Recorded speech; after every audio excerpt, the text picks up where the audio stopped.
아멘.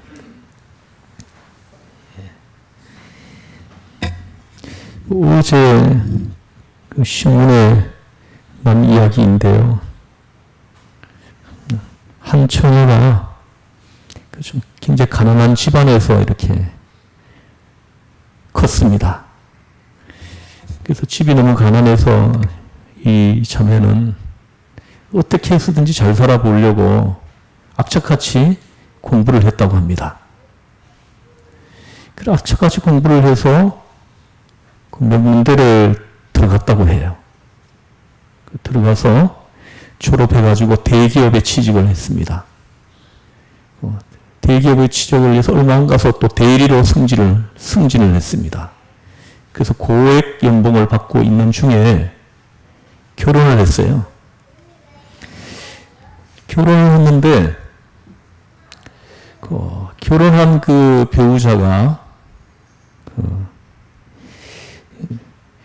결혼하고 보니까 그 결혼한 배우자가 결혼하기 전에 교제하면서 말했던 것들이 거짓말로 한 것이 많이 있었던 것이 드러났습니다.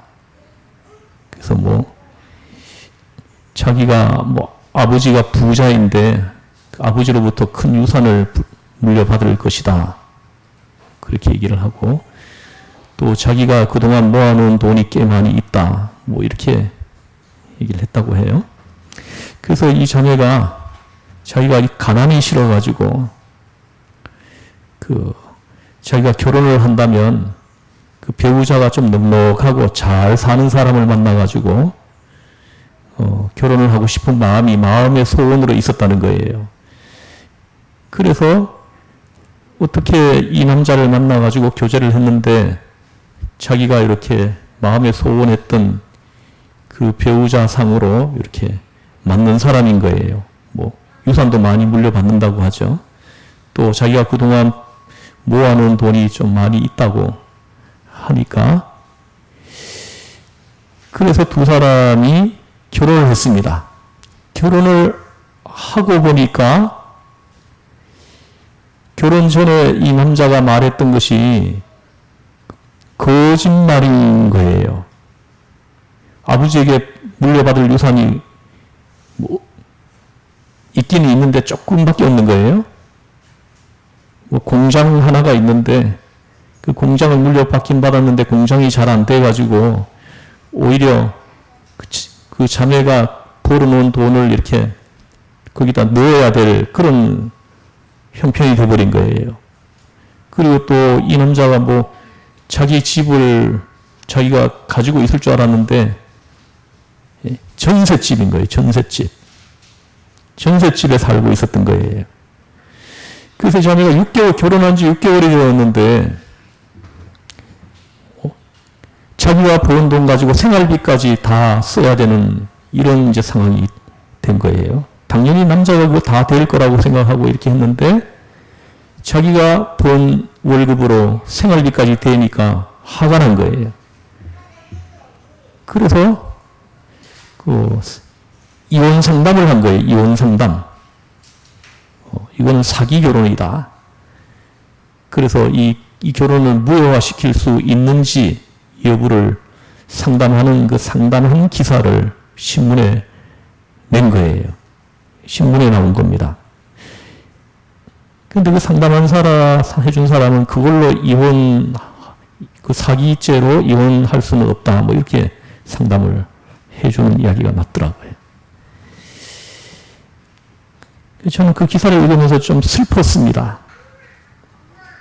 이 자매는 그 채무를 좀 많이 가짐으로 인해 가지고 좀 넉넉한 가운데서 행복하게 살고 싶었던 거예요. 근데 이 세대 사람들이 재물이 넉넉해지면 행복하게 될 것이라는 이런 사고를 가지고 좀 있다는 거, 이것이 저를 좀 슬프게 했습니다. 여러분 지금 행복하십니까? 반응이 없으십니까? 여러분 지금 행복하세요? 정말 행복하세요? 나는 참 행복하다. 이런 마음이 이렇게 생길 때가 있어요. 전부 다 이렇게 반응이 이렇게 정말 행복한 분은 이렇게 반응을 보면 알 수 있어요. 정말로 행복하다 하는 사람들은. 근데 보니까 행복하지 않은 사람이 더 많은 것 같습니다. 이 반응이 보니까. 예. 여러분, 이 사람의 불행이 언제부터 비롯되는지 아십니까? 이 사람의 불행은 이 재물을 복으로 이해하는 데서부터 시작되는 것입니다. 이 재물이 많은 것을 복을 받았다 생각할 때부터 불행이 시작되는 거예요. 여러분, 재물은 손안에 움켜진 모래알과 같아서 수월이 없어지게 마련인 것입니다. 재물은 결코 영원한 것이 아닙니다. 때로 재물이 탐스럽고 좋아 보이지만 사람을 행복하게 만들어주는 것은 되지 못한다는 것입니다. 여러분, 이거 잘 기억하셔야 돼요. 돈이 많이 벌리고 내 통장에 돈이 많이 쌓여 있으면 행복할 것 같지만 그렇지 않다는 거예요.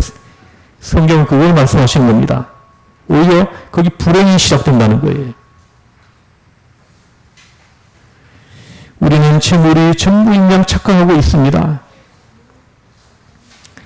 돈을 잃는 것은 조금 잃은 것이다. 건강을 잃는 것은 많이 잃는 것이다.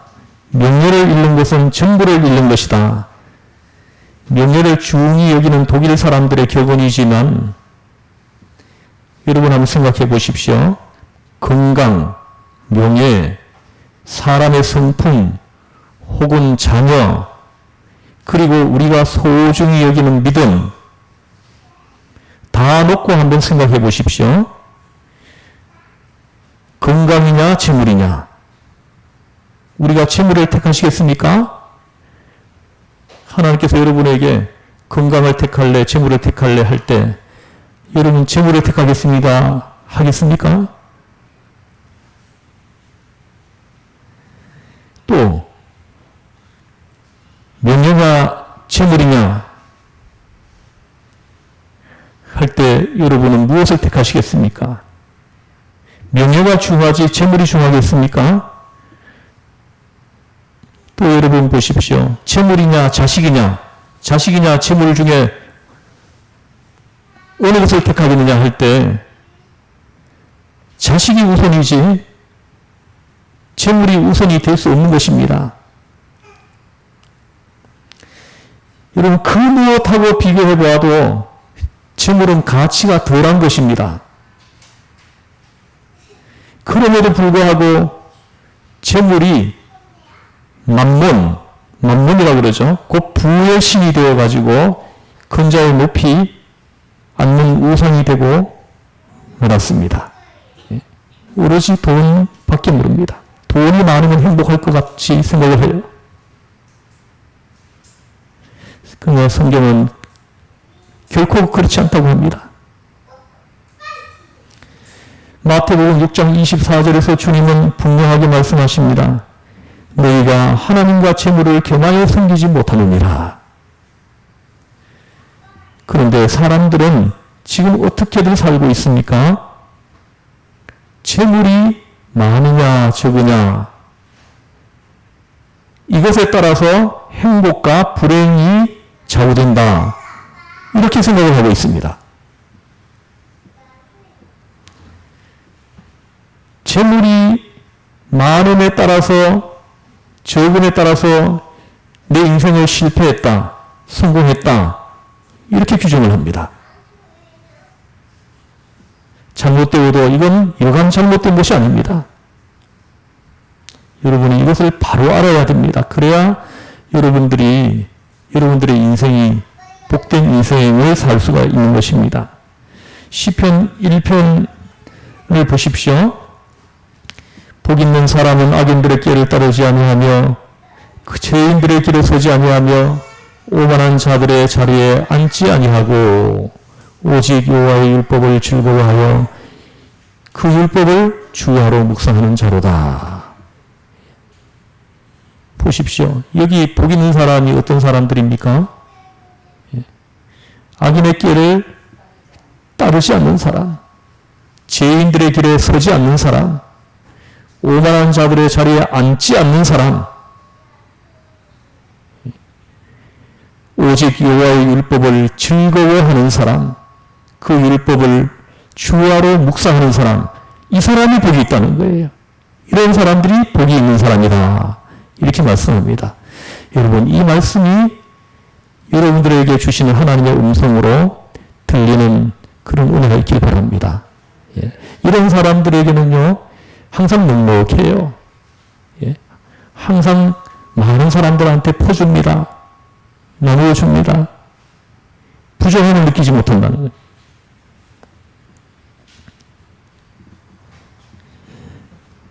바로 의를 복이라고 말씀하는 것입니다. 재물 이야기는 끼어들지도 못합니다. 재물이 많아가지고 복이 있다. 이렇게 말하는 곳은 성경에 어디에도 없습니다. 그런데도 불구하고 그 재물을 얼마나 쫓아갑니까, 사람들? 이제 우리는 다시금 생각을 가다듬어야 하겠습니다. 우리가 지닌 행복감이 세상 사람들이 지니고 사는 행복감과 같아서는 안 됩니다. 전혀 달라야 마땅한 것입니다. 이러이러하면 행복하다라고 세상 사람들은 말하지만 우리가 그것을 그대로 따라간다면 예수 믿는 사람이다 할 수 없습니다. 여러분, 가슴에 손을 얹고 다시 한번 생각해 보십시오. 도대체 복이라는 것이 무엇입니까? 여러분은 과연 어떤 것을 복되다고 할 것입니까? 하나님의 법을 따르고 하나님과 함께하며 하나님의 사랑을 받으며 하나님의 사랑을 믿으며 하나님의 사랑 안에 사는 것, 이것이 복입니다. 여기에서 여러분들이 다른 생각을 자꾸 하려고 하기 때문에 불행이 시작되는 것입니다. 하나님을 언제나 반가운 낯으로 바라볼 수 있고 하나님의 전에 늘 사는 것, 하나님 앞에 예배드리러 가자 하면 가슴이 두근두근거립니다. 너무 좋습니다. 너무 기뻐요. 이게 복이라는 것입니다. 이런 사람이 복이 있다는 것입니다. 다윗은 고백했습니다. 여호와의 집에 거하는 행복을, 여호와의 집에 거하는 그 행복을 때마다 그걸 신앙 고백하면서 하나님을 찬양했습니다. 하나님의 집에 거하는 것, 이것을 복으로 여겼다는 거예요. 그리고 그것을 하나님 앞에 찬양했다는 것입니다. 하나님의 자녀된 자의식을 가질 때라야 우리는 비로소 행복해진다 하는 것입니다. 여러분, 우리 지금 은주가 여기 와 있는데 은주 소리가 들리니까 너무 좋죠. 우리 어린아이 소리가 들리니까 얼마나 복된지 모릅니다. 주의 이름으로 우리 은주를 축복합니다. 아멘. 예. 할아버지, 할머니, 아버지, 어머니, 나를 사랑하는 이 어른들에게 둘러싸여 앉아 있으면 어린아이들은 아무것도 부정한 것이 없는 것입니다. 그렇게 편안하고 넉넉할 수가 없습니다. 부러운 것도 없고 두려운 것도 없습니다. 우리 모두가 하나님께 이 같은 어린아이인 것입니다. 예수님께서 하나님의 나라가 어린아이와 같은 자의 것이다. 마가복음 10장 14절에서 말씀하셨습니다.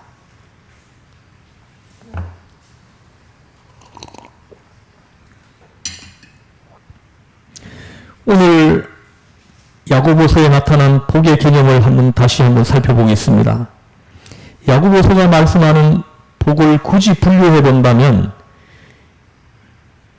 우리는 이를 서너 가지로 파악할 수가 있습니다. 첫 번째는 오늘 본문을 살펴볼 때 시련을 이길 때, 시련을 이길 때에 복이 있다 하십니다. 시련을 이기는 사람이 복이 있는 사람이라는 것입니다. 사람들은 누구에게나 시련이 주어집니다. 그런데 시련이 닥쳤을 때 그 시련을 견뎌내는 사람, 그 시련을 이기는 사람, 극복하는 사람, 이 사람이 복이 있다는 것입니다. 시련을 이기는 것이 복입니다.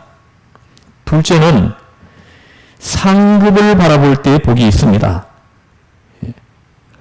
내가 이 땅에서 내 생을 마감하고 주님 앞에 갔을 때 나에게 주어지는 그 상급을 바라보는 사람, 이 사람이 복이 있다는 것입니다.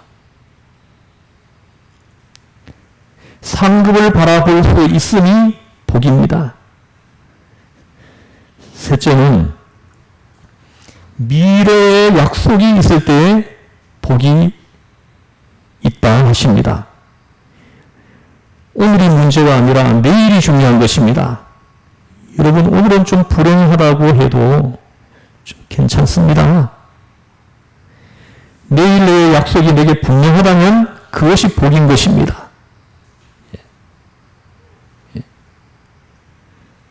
저는 참 고생하는 시간이 길었습니다.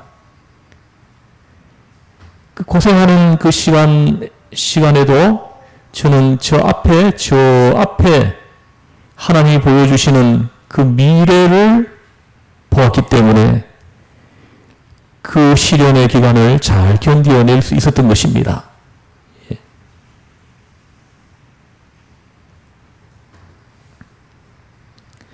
내일의 약속이 내게 분명하다면 그것이 복입니다. 궁극적으로, 종말론적으로 천국의 비전이 있으면 그것이 복입니다. 그러므로 세상에서 어떻게 살았건 마지막에 천국을 못 가는 사람이라면 그 사람이 불행한 사람인 것입니다. 이 땅에서 아무리 호요식하고 큰 집에서 살고 넉넉하게 살았다고 하더라도 그 사람이 천국에 들어가지 못한다면 그 사람은 불행하게 이 세상에 사는 사람이라는 것입니다. 세상에서 아무리 없이 살았다 해도 마지막에 천국을 가는 사람이라면 행복한 사람인 것입니다. 마지막에 천국에 들어가는 사람, 이 사람이 복 있는 사람이라는 것입니다. 오늘 12절 말씀 우리 한번 암송해 보겠습니다. 시작. 시험을 참는 자는 복이 있나니 는 시련을 견뎌낸 자가 자에게 약속하신 생명의 멸관을 얻을 것이기 때문이니라. 아멘. 여기 보십시오. 시험을 참는 자가 복이 있다. 이렇게 말씀합니다. 시험을 참는 자는 복이 있도다. 시험이 바로미터인 것입니다. 여러분 보십시오. 시험이 있느냐 없느냐를 볼 때, 여러분에게 시험이 있느냐 없느냐를 볼 때 있는 것이 복입니까? 없는 것이 복입니까? 있는 것이 복이라고 말씀하시는 겁니다. 시험이 없는 게 복이 아니라 시험이 있는 게 복이다 하고 말씀하시는 겁니다. 여러분에게 시험이 있다는 것은 복이 있다 하시는 것입니다. 다음에는 참는 자, 시험을 참는 자, 그 시험을 참는 자가 복이 있다 하고 말씀을 하십니다. 시험이 있느냐 없느냐 할 때 있는 사람이 복이 있다고 하고 그 다음에는 그 시험을 잘 참는 자가 복이 있다 이렇게 말씀하시는 겁니다. 여러분, 시험이 왜 있어야 하겠습니까? 여러분, 시험이 없으면 죽은 것이나 다름없습니다. 죽은 자에게는 마귀도 시험을 걸지 않습니다. 마귀도 안 덤벼요. 죽은 자를 시험해서 무슨 소용이겠습니까? 내게 시험이 있다는 것은 내가 살아있다는 증거입니다. 오늘도 여러분은 시험을 많이 당합니다. 나쁜 의미에서의 시험도 당합니다. 재물을 보면 가지고 싶다는 마음이 들 수 있습니다. 좋은 집을 보면 야, 나는 언제나 저런 집을 한번 살아보나 하고 선망하는 사람도 있습니다. 예쁜 여자를 보면 사귀고 싶다는 유혹을 느낄 수도 있습니다. 그런데 여러분, 어느 때가 되고 보면 예쁜 여자가 지나가도 마음이 동하지 않습니다. 맛난 음식을 보아도 먹고 싶다는 마음이 안 생깁니다. 아무리 좋고 큰 집을 보아도 부럽지가 않습니다. 값진 재물을 보아도 탐이 나지 않습니다. 모든 것이 귀찮아지기도 합니다. 다만 나의 이 허리 아픈 것이나 덜했으면 좋겠다. 내 이 무릎 아픈 거 이거 안 아팠으면 좋겠다. 이런 처지가 되는 것입니다.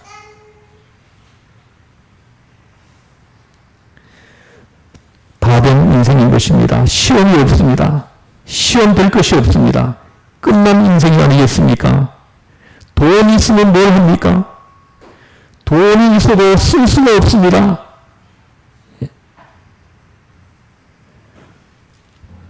남들처럼 세계 여행도 할 수 없습니다.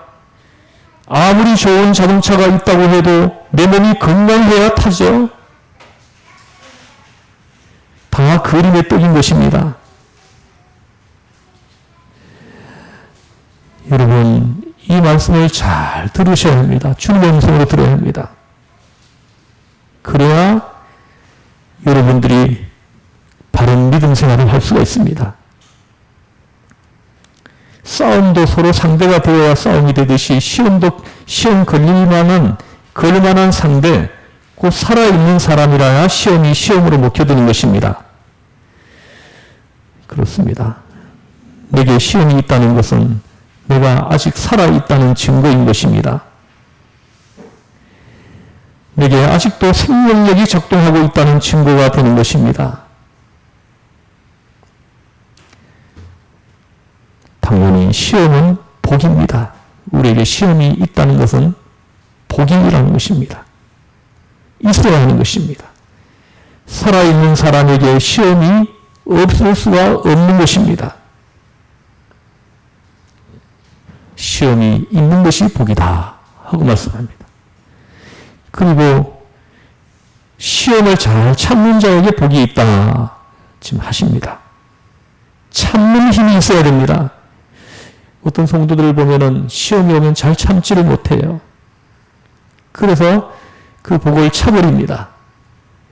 참고 견뎌야 하는 시간에 참지를 못해요. 견디지를 않습니다.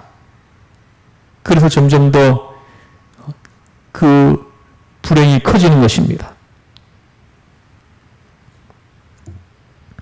참는 힘이 있어야 하는 것입니다.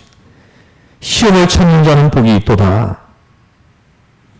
이것을 공동 번역에는 이 말씀이 시련을 견뎌내는 사람은 행복합니다. 이렇게 번역을 했어요. 시련을 견뎌내는 사람은 행복합니다. 한번 따라해 보시죠. 시련을 견뎌내는 사람은 행복합니다. 그렇게 번역을 하고 있습니다. 왜 행복하겠습니까? 첫째, 약속이 있기 때문입니다. 시험 끝에 오는 약속이 있습니다. 곧 복이 있는 것입니다. 둘째, 사랑하는 자에게 라고 말씀합니다. 12절. 이런 사람에게 약속하신 생명의 멸관을 주신다고 말씀합니다. 시험을 잘 견뎌낸 사람에게 주께서 약속하신 것이 있다는 것입니다. 그것이 뭡니까? 생명의 멸관. 생명의 멸관을 얻게 될 것이다. 주께서 사랑하시는 자에게. 하나님께서 나를 개별적으로 사랑하신 그 사랑의 증거로 내게 시련이 있게 된 것입니다. 이것을 믿을 수 있다면 얼마나 좋겠습니까마는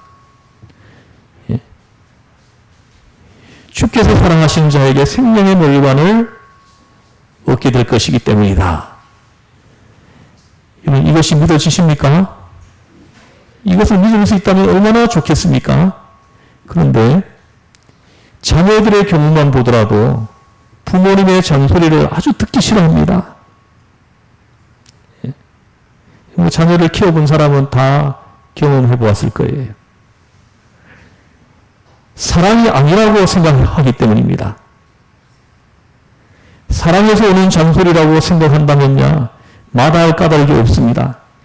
게다가 부모님한테 한 대 지어박히거나 매라도 맞아보십시오. 내 장래를 위해서 아버지가 사람 되라고 때리시는 것이다. 이렇게 생각하고 받아들이기는커녕 공연이 나한테 하풀이야 하고 생각을 합니다. 막 짜증을 내죠. 나를 위한 매라고 아멘하고 받아들일 수 있다면 얼마나 좋겠습니까? 괜히 그런다고 생각하는 자녀에게 매는 아무런 의미도 없습니다. 그런 자녀에게는 매를 들 필요가 없어요. 매를 들어도 아무 소용이 없습니다.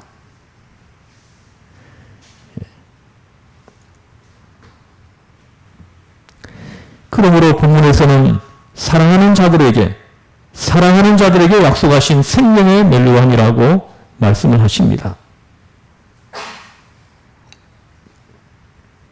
사랑하는 자라는 말씀이 참으로 중요합니다. 시험은 하나님께서 나를 사랑하시기 때문에 있는 것이다. 이렇게 이해하고 믿고 받아들이고 있는 것입니다.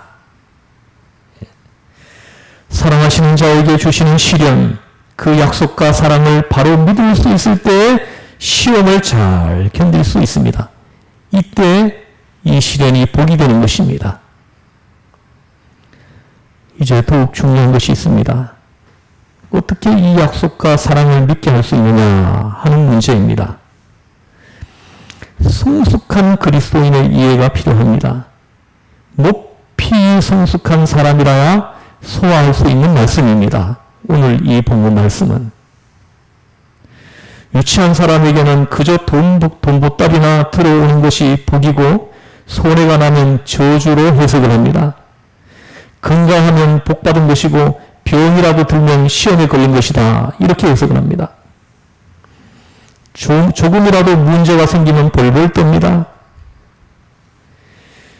모름지기 시험을 당할 때 여기에 하나님의 사랑이 있고 하나님의 약속이 있고 하나님의 축복과 은사가 있다고 믿을 수 있는 성숙한 신앙인이 되어야 하는 것입니다. 오늘 말씀합니다. 시련을 견뎌낸 자가 이렇게 말씀합니다. 여기에서 견뎌낸 이 헬라말로 도키모스입니다. 입증되었다 하는 말입니다. 입증되어야 한다 하는 것입니다. 자격을 인정받아야 한다는 것입니다. 시험을 통해서 인정을 받아야 합니다. 수준을 인정받아야 합니다. 시련을 통하여 인정하신다는 것입니다. 시련을 잘 견뎌내는지 여부를 가지고 그 인정 여부가 결정된다는 것입니다. 이 시련을 통하여 수준을 격상시키겠다는 것입니다. 헬라말 도키모스는 본래 물리적인 용어였습니다. 금이나 은과 같은 금속을 불 속에서 달군 뒤에 꺼내어서 때리고 다시 불 속에 넣었다가 또 꺼내어서 또 때리기를 반복하고 이러면서 순도를 높인다는 것이 도키모스의 본뜻입니다. 순도를 높이는 거예요. 불에 넣었다가 끄집어내서 때리고 또 불에 넣었다가 끄집어내서 또 때리고 이러면서 그 순도를 높인다는 것입니다. 불 속에 넣었다가 꺼내어 때릴 때마다 금속은 더 쓸모 있어지는 것입니다. 불순물이 제거되어서 그런 것입니다. 금이면 금이 아닌 것이 빠져나가야 되고 새이면 새 아닌 것이 빠져나가야 되는 것입니다. 그래서 순도가 높아지는 것입니다. 또한 때리면 때릴수록 입자가 서로 가까워집니다. 그 밀도가 점점 높아지면서 강도가 높아집니다. 이렇게 하여 강하게 보다 순수하게 만드는 것입니다. 참으로 중요한 일입니다. 여러분께서도 시련을 통하여 순결해지는 것입니다. 깨끗해지는 것입니다. 순도가 높아지는 것입니다. 그래서 시련이 복인 것입니다. 그 시련이 나를 순결하게 만들어주기 때문에. 우리는 시험을 통하여 정화되어 갑니다. 순결해집니다. 불순물이 제거됩니다. 다시 말하면 하나님께서 나 스스로 끊지 못하는 것을 시험을 통하여 끊게 하십니다. 참으로 어려운 문제입니다. 여러분, 잘못된 일인 줄 알면서도 끊지 못하고 미적거릴 때 어떻게 하십니까? 하나님께서 사랑하시는 자녀를 어떻게 하십니까? 그때 시련을 주는 것입니다. 시련을 주어서 기어이 끊게 만드시는 것입니다. 하나님이 사랑하지 않는 사람은 그냥 내버립니다. 그냥 방치해요. 그러나 사랑하는 자를 하나님은 그냥 두지 않습니다. 그걸 끊게 하기 위해서 시련을 주시는 거예요. 그 시련을 통해서 깨끗해지는 것입니다. 불순물이 없어지는 거예요. 끊을 걸 끊게 하시는 것입니다. 그렇게 하여 능력을 주십니다. 수준을 높여주십니다. 허물과 죄와 나쁜 습성, 옛 버릇과 옛 성격을 다 제거하시어 온유하고 겸손하고 그리고 사랑과 믿음의 사람으로 기어이 만드신다는 겁니다.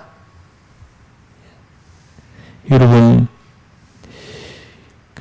우리 믿음의 사람들은 온유하고 겸손하고 사랑과 믿음의 사람으로 걸어가야 되지 않겠습니까?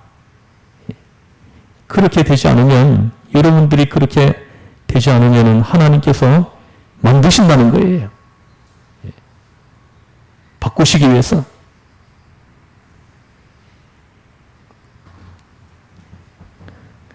또한 소망의 사람으로 만드십니다. 소망을 순수하게 만드십니다.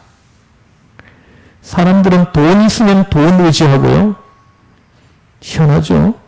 가족 있으면 가족에 의지하고, 명예 있으면 명예에 의지하고, 건강 있으면 건강에 의지하려고 듭니다.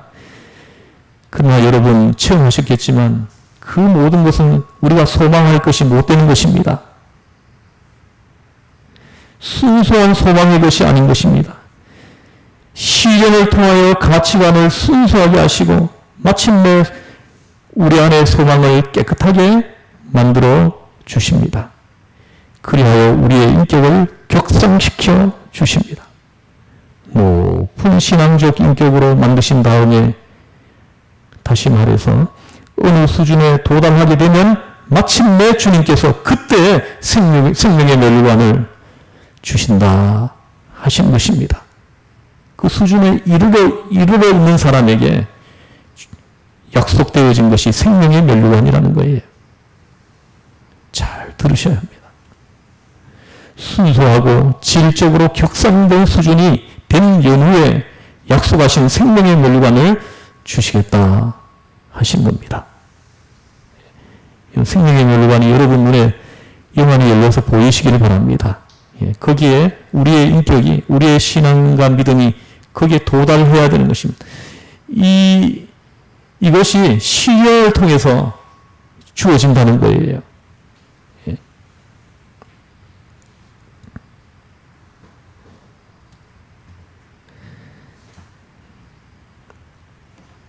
제가 요즘 이게 무릎이 자꾸 아파요. 그래서 무릎을 꿇는 것이 굉장히 좀 이렇게 좀 힘이 듭니다. 그러니까 제가 무릎을 붙들고 자꾸 기도하게 돼요. 자꾸 기도하게 됩니다. 그러니까는 자꾸 기도하는 가운데 저의 심령이, 저의 영이 이렇게 맑아지고 깨끗하게 되고 순결해지는 이걸 제가 체험합니다. 사도 바울에도 육체의 가시가 있다고 했었습니다. 못 고치는 병이 있었다는 거예요. 그 병 때문에 사도 바울은 하나님 앞에 늘 엎드려 기도했습니다. 늘 엎드려 기도하니까 불순물이 제거됩니다.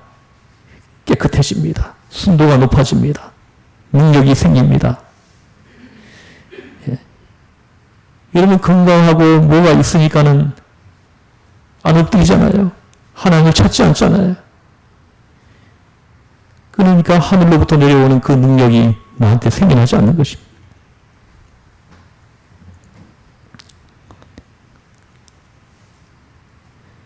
오늘 본문의 생명의 면류관은 행복과 충성과 승리와 영광을 한데 오른 것입니다. 그 사람이기 때문에 주어지는 것이 아니라 그 사람의 인내, 그 사람의 신앙, 그 사람의 시련을 통하여 그가 비로소 격상된 신앙적 인격이 되었기 때문에 주어지는 것이 바로 생명의 면류관이다 하신 것입니다. 곧 천국을 보장하는 뜻입니다. 이 생명의 면류관은 그 사람에게 천국이 보장된다는 것을 뜻하는 것입니다. 그래서 생명의 면류관을 향하여 가는 사람들은 반드시 시험이 있게 될 것입니다. 그러므로 시험을 받고 그 시험을 잘 견디는 사람, 시험을 잘 참는 사람, 이런 사람들에게 복이 있게 될 것이다. 시련을 견디는 그 과정을 통해서야 저 앞에서 면류관을 얻게 될 것이다 하십니다. 그래서 시험을 당할 때 기뻐하라. 시험을 참는 자는 복이 있다 하고 말씀을 하신 것입니다. 이제 여러분 시험을 당할 때마다 나는 복되다. 한번 따라해 보시죠. 나는 복되다. 예, 시험이 닥쳤을 때 나는 복되다. 이렇게 여러분들이 마음으로 이렇게 외쳐보세요. 예? 그럼 그 시련을 잘 견뎌내게 될 것입니다. 그 시련을 잘 견뎌내면서 여러분들의 그 믿음의 수준이 이렇게 올라가는 것입니다. 격상되는 것입니다. 그때 주어지는 것이 생명의 면류관이다 하시는 것입니다. 우리 기도하겠습니다.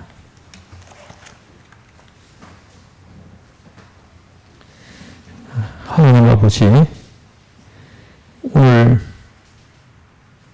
시험을 참는 자는 복이 있나니 이는 시련을 견디어낸 자가 주께서 자기를 사랑하는 자들에게 약속하신 생명의 면류관을 얻을 것이기 때문이다. 이 말씀이 오늘 우리의 마음에 새겨지는 축복의 말씀이 되게 하여 주옵소서. 우리 주 예수 구원하신 예수님의 이름으로 기도드리옵나이다. 아멘.